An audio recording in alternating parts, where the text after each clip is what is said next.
possibly Posse related because one of the victims was identified as possibly a Posse member. Police say Saturday's early morning shootout at the Taste of the Islands restaurant that left 4 people dead and 20 wounded has the clear-cut signs of a Posse attack. This is textbook for them, the indiscriminate shooting in a crowded area where there are bystanders or innocent people. They're out to send a message. And what message is that? That they're not to be messed with. And just who are these posses? Well, Captain Al Lamberti, who has worked for BSO's Jamaican task force for 7 years, says they're not your typical gang. He says they're youths with Jamaican roots, and they're organized for the purpose of making money. Initially, they were politically motivated. They wanted to make a political statement in Jamaica. Here in the United States, they've graduated to the fact that they control a lot of the drug trade.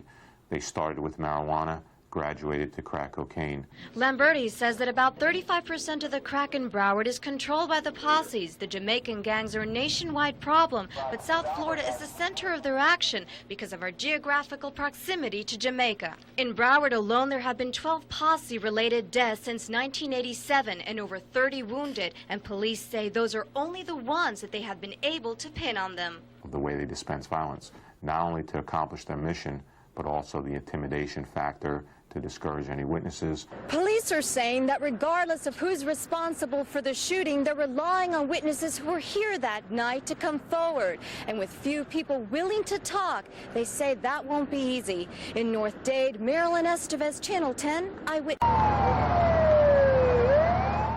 It seemed victims were everywhere, most of them youngsters in their teens, men and women in their early 20s. They had come to the Taste of the Islands Club to dance. Some were celebrating a woman's birthday. Instead, several gunmen who were inside sprayed bullets throughout the North Dade Club and fled. Didn't turn out. Just got messed up nice. Steve Sanders watched in horror as patrons ran away screaming. 2 people were killed on the dance floor. 1 man staggered out to the street before dying. A 4th person died at Jackson Memorial Hospital after he and another person were airlifted there. Eyewitnesses say the gunfire erupted suddennly. Renee Zelaya's girlfriend was a woman celebrating her birthday. She died from the shooting. There was no arguments, no fights. 1 shot, pow. 2 shot, pow. And it led to another rounds and rounds of shots. Suddenly people start falling, people start screaming, everybody start running. The restaurant was often a late-night hangout for teens. At the time of the shooting, authorities say the place was packed with at least 75 people. Metro Dade paramedics rushed most of the wounded to 7 hospitals in both Dade and Broward counties. This was a scene at Parkway Regional Medical Center, a scene repeated throughout the early morning. Be advised when the park went out, they're advising if they are fill up at this time, they will not be taking any more patients. Most disturbing to many patrons, the indiscriminate firing of bullets in a crowded club filled with so many young people. Authorities say this victim was a teenage boy. As daylight came, worried relatives continued to show up for word about loved ones. For some, the news was not good.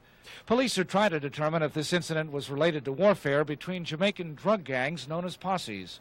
We also have identified at least 1 or 2 of the victims, ones that were shot, as being involved in Jamaican posses. Now, we don't know that that is the motive for, or that the gang situation was the cause of this shooting.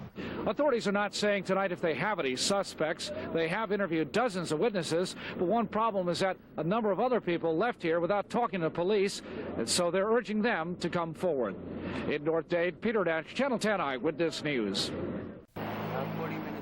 Many still can't believe what happened here. News of an early morning shooting spree that left 4 people dead and more than 20 injured stunned local storekeepers. I got here at 8 o'clock and to open up the store, and they wouldn't even let me pass 207th Street. And it really didn't hit home until I got here and I saw the blood in front of the store and realized how massive the problem was. When you consider on a single incident, there could be approximately upwards of 20 or more victims that were injured in this shooting incident. That would be close to a record, if not, in fact, a record for Dade County. Merchants say that they're surprised by the shooting. They say the shopping strip has never been a trouble spot, and the restaurant is a quiet local favorite. Locals say they never expected this type of violence here. For this man, who's a friend of the club owner, it hits closer to home. It's a terrible thing to happen, and to happen right where I work, you know. and it happened to someone that I know. It's not nice. But like most tragic situations, storekeepers say it takes something like this to make people more aware of their surroundings. In fact, it was dark out here. When we come in the morning, we can leave lights on because you get afraid. You never know who will jump out from behind something. Normally, some of us here we get out pretty late, leaving the office, coming in, frequently. But of course, everybody. When something like this happens, you're more aware and you learn from the experience. People here say the tragedy hasn't just hurt the shooting victims, it's also wounded this calm neighborhood that must now nurse its wounds. In North Dade, Marilyn Estevez, Channel 10, Eyewitness News. As 100 people were crowded inside the Taste of the Islands restaurant, police say, when at least 4 gunmen started firing. When it was over, 17 people were injured and 4 were murdered, including Hilda Reynolds, who was with 3 friends celebrating her 17th birthday. Her death has family members hoping to see her killers caught and tried. I want the murderer of my sister to be caught. Yes. She's only 17. She had such a wonderful life ahead of her. You saw the pictures? Now she's dead. She had she had a wonderful future. She had a bright future that I know, and now she's dead. How do the parents of those suspects feel to know that we are here grieving over our decent children when they have their criminals locked away, hiding them so that they can come and kill other people's children? That's what I want to know. Metro Dade detectives are trying to put together just what happened in the moments before the shooting spree. It's still not clear just who was the target. We believe, from what we know now, that there was some type of an altercation between 2 different groups of males. An argument probably transpired and it escalated into a shooting incident, and all of these victims were wounded. An entire restaurant of people tried to flee. One man made it only a few yards before he collapsed and died from gunshot wounds. Police are urging those who were there to come forward. We're looking for anybody who might know a nickname, a street name, or might know someone by their whole name. At the restaurant, there is the grim task of cleaning up the physical reminders of what happened. Family members will never be able to forget. Mel Taylor, Channel 10, Eyewitness News. Oh, you don't just go into a club where innocent people is and start kill people, man. You can't do that. That ain't fair. Ricardo Mitchell's sister was talking about the violence that took her brother's life at the Taste of the Islands Club early Saturday morning, as up to 100 people were packed inside. The 20-year-old Mitchell was killed on the dance floor in a hail of bullets, along with Hilda Latoya Reynolds, who was celebrating her 17th birthday. One man collapsed and died outside. Another died after being airlifted to Jackson Memorial Hospital. This morning, Mitchell's relatives described Mitchell as a man who loved reggae music. He wanted to be an artist. His work adorns the room he lived in his mother's Opalaka home. It's sad, because young kids, they go out to enjoy themselves a birthday party, and then somebody just come in and shoot up. And a lot of innocent people get killed, including my son.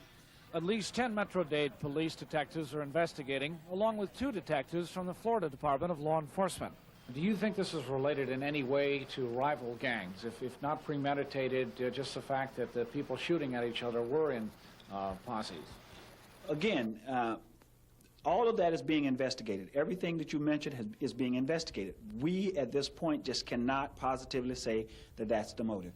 Meanwhile, Mitchell's mother is making this plea. If anybody who was there and they see the person who, do these things, come forward and say something. Because it could be their kids.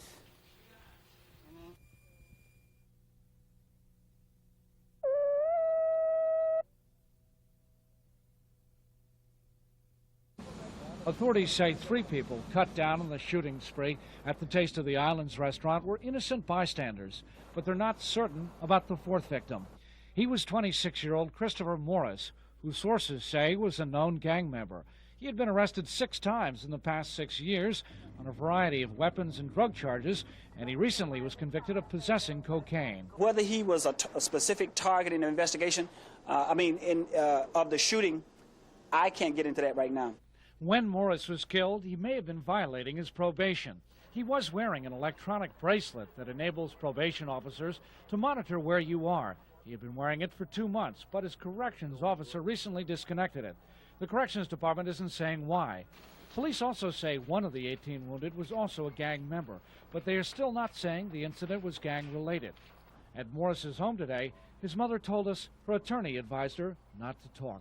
Detectives have interviewed about 100 people, most of them witnesses, and they believe there are other witnesses who have still not come forward. We invite them, we request, we beg them to call us because they may have some vital information. We also want the community to get involved because we believe that these people are talking.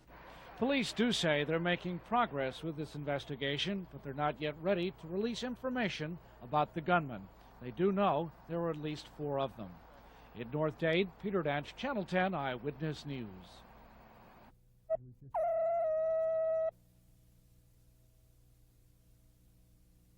A night of reggae dancing ended with bloodshed. The gunman fired indiscriminately at the patrons. Some were as young as 15. Most were in their teens and early 20s. One man died after being airlifted to Jackson Memorial Hospital. One collapsed and died outside this club at the corner of 203rd Street and Northwest 2nd Avenue. Hilda LaToya Reynolds was celebrating her 17th birthday. She died on the dance floor along with 20-year-old Ricardo Mitchell. He's gone, and he's gone for good. But his memory will still be alive, man. You take an innocent and life. Mitchell loved reggae music and art. Some of his work adorns his room in his mother's Opelika home, a mother who can't accept this senseless tragedy. Young kids, they go out to enjoy themselves a birthday party, and then somebody just come in and shoot up. And a lot of innocent people get killed, including my son. You don't just go into a club where innocent people is and start kill people, man. You can't do that. That ain't fair. Police say at least 2 of the wounded belong to Jamaican gangs, but they do not know if this was gang-related. Authorities say the patrons who came here were searched for weapons after 11 at night. It's not known if the gunman got by the weapons search or if they were here before 11. Authorities have received many phone calls, so they're optimistic about finding the suspects. Police say there were at least 4 gunmen who were probably Jamaican and younger than 21. When you have this many people involved, somebody is going to talk. And we want that information. Amid her grief, Ricardo Mitchell's sister is very angry. And I'm telling the person who take my brother's life, be careful. Watch your back. But the police say that kind of thinking just makes matters worse. We don't want victims' relatives and friends to start taking matters into their own hands. Police are working on the case. Mitchell came here 9 years ago with his family from Kingston, Jamaica. Now his mother is making plans to return her son to that island for his burial. In Opelika, Peter Danch, Channel 10 Eyewitness News. In North Dade County, Peter Danch for the Florida News Network.